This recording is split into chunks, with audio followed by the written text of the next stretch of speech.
Hi hello ಆತ್ಮೀಯ ಹೇ ಸೀತಾರಾಮ್ ವೀಕ್ಷಕರೇ, ನಾನು ನಿಮ್ಮವ ಇವತ್ತು ಮಲ್ಲಪ್ಪ ಜೋತ ತಮಗೆ ಇವತ್ತಿನ ಪ್ರಮುಖ ಸುದ್ದಿಗಳಿಗಾಗಿ ಆಹ್ವಾನಿಸ್ತಾ ಇದ್ದೀನಿ. ತಾವು ನೋಡಬೇಕು, ನೋಡೋ ಜೊತೆಗೆ ನಿಮ್ಮ ಅಭಿಪ್ರಾಯಗಳು ಮಾಡಿಸ್ತಾ ಇರಬೇಕು.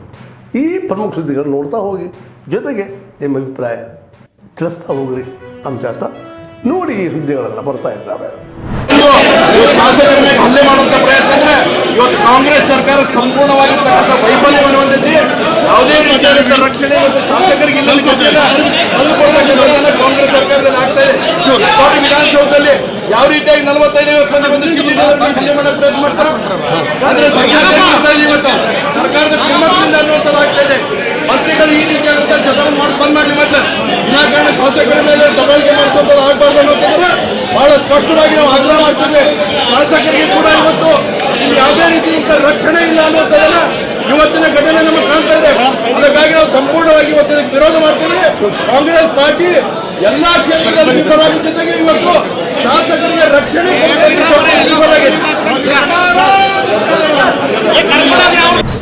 ಒಂದು 50ಕ್ಕೂ ಹೆಚ್ಚು ಜನ ಪತ್ರಕರ್ತರಿದ್ದಾರೆ, IAS ಅಧಿಕಾರಿಗಳಿದ್ದಾರೆ, IPS ಅಧಿಕಾರಿಗಳಿದ್ದಾರೆ. ಒಳಗಡೆ ಇಷ್ಟು ಜನಗಳ ಮುಂದೆ ಈ ಒಂದು ಕೇಸನ್ನು ಕೊಟ್ಟಿದ್ದಾರೆ ಅಂತಂದರೆ ಇದು ಕಾಂಗ್ರೆಸ್ಸಿನ ಚಿತಾವಣಿ ಅಷ್ಟೇ. CT ರವಿ ಅವರಿಗೆ ಬೆದರಿಕೆ ಹಾಕಬೇಕು, ಅವರ ಬಾಯಿ ಮುಚ್ಚಿಸ್ಬೇಕು ಅಂತ ಮಾಡಿರುವಂಥದ್ದು. ಆ ಥರ ಆಗಿದ್ದರೆ ಅವ್ರು ಅಲ್ಲೇ ಸ್ಪೀಕರ್ಗೆ ಕಂಪ್ಲೇಂಟ್ ಕೊಟ್ಟು ಅಲ್ಲೇ ಅದಕ್ಕೆ ಅವ್ರ ಮೇಲೆ ಕ್ರಮ ತೆಗೆದುಕೊಳ್ಬೋದಾಯಿತು, ಅವ್ರನ್ನ ಸಸ್ಪೆಂಡ್ ಮಾಡ್ಬೋದಾಯಿತು. ಅವ್ರನ್ನ ವಜಾ ಮಾಡೋ ಅಧಿಕಾರನೂ ಸ್ಪೀಕರ್ ಸಭಾಪತಿಗಳಿಗಿದೆ. ಅದನ್ನು ಬಿಟ್ಬಿಟ್ಟು ಈಗ ಯಾರಿಗೂ ಕೇಳ್ದಂಗೆ ಅಲ್ಲೇ ಈಗ ಬೆಳಗಾವಿಯಲ್ಲೇ ಮಾಡ್ಬೋದಾಯ್ತಲ್ಲ, ಅರೆಸ್ಟ್ ಮಾಡಿ ಅಲ್ಲೇ ಮಾಡೋ. ಇಷ್ಟು ದೂರ ಯಾಕೆ ಕರ್ಕೊಂಡ್ಬಂದು ನೀವು? ಅಂದರೆ ರಾಜಕೀಯ ಒತ್ತಡದಿಂದ ಮಾಡಿದ್ದಾರೆ. ನಾನು ಕೂಡ ಇಲ್ಲಿ ಬಂದಿದ್ದೀನಿ. ಇಷ್ಟೊತ್ತು ಲಾಯರ್ನು ಏನೋ ಬಿಡಲ್ಲ ಅಂತ ಇದ್ರು, ನಾನು ಕರ್ಕೊಂಡು ಹೋಗ್ತೀನಿ ನೋಡೋಣ. ಇದು ದ್ವೇಷದ ರಾಜಕಾರಣ ಬಿಟ್ಟರೆ ಏನೂ ಅಲ್ಲ. ಈ ದ್ವೇಷದ ರಾಜಕಾರಣಕ್ಕೆ BJP ನಾವು ಹೋರಾಟ ಮಾಡ್ತೀರಿ. ಇದರ ವಿರುದ್ಧವಾಗಿ ರಾಜ್ಯಾದ್ಯಂತ ಹೋರಾಟ ಮಾಡ್ತೀರಿ. ವಿಧಾನಸಭೆ ಒಳಗಡೆ, ವಿಧಾನ ಪರಿಷತ್ ಒಳಗಡೆ ನಡೆದಿರೋದು ಅಲ್ಲೇ ತೀರ್ಮಾನ ಆಗಬೇಕು. ಇದು ಕಾನೂನು. ಆ ದೃಷ್ಟಿಯಿಂದ ಅಂಥ ದೊಡ್ಡ ಏನೋ ಅನಾಹುತ ಆಗಿದ್ದರೆ ಅದಕ್ಕೆ ದಾಖಲೆಗಳಿರ್ಬೇಕು. ಆ ಥರದ ದಾಖಲೆಗಳು ಏನೂ ಇಲ್ಲ.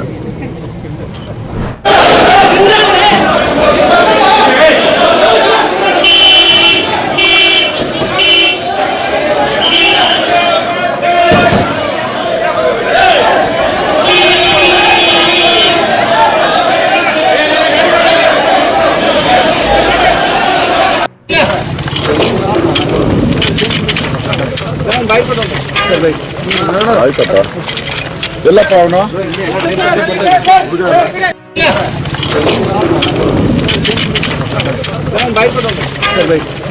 ಆಯ್ತಪ್ಪ, ಎಲ್ಲಪ್ಪ ಅವನು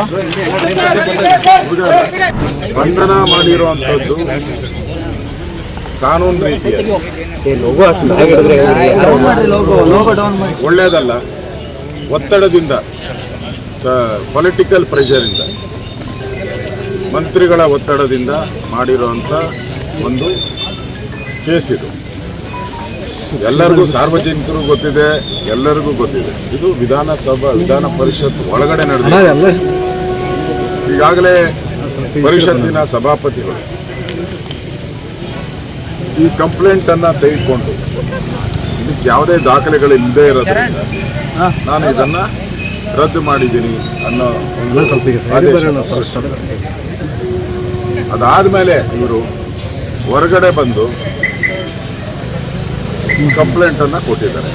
ಹಾಕಿರೋ ಸೆಕ್ಷನ್ನು ಕೂಡ ವಿತಿನ್ 3 years ಒಳಗಡೆ ಬರುವಂಥದ್ದು, ಅಂದರೆ ಬೇಲ್ ಆಗುವಂಥದ್ದು.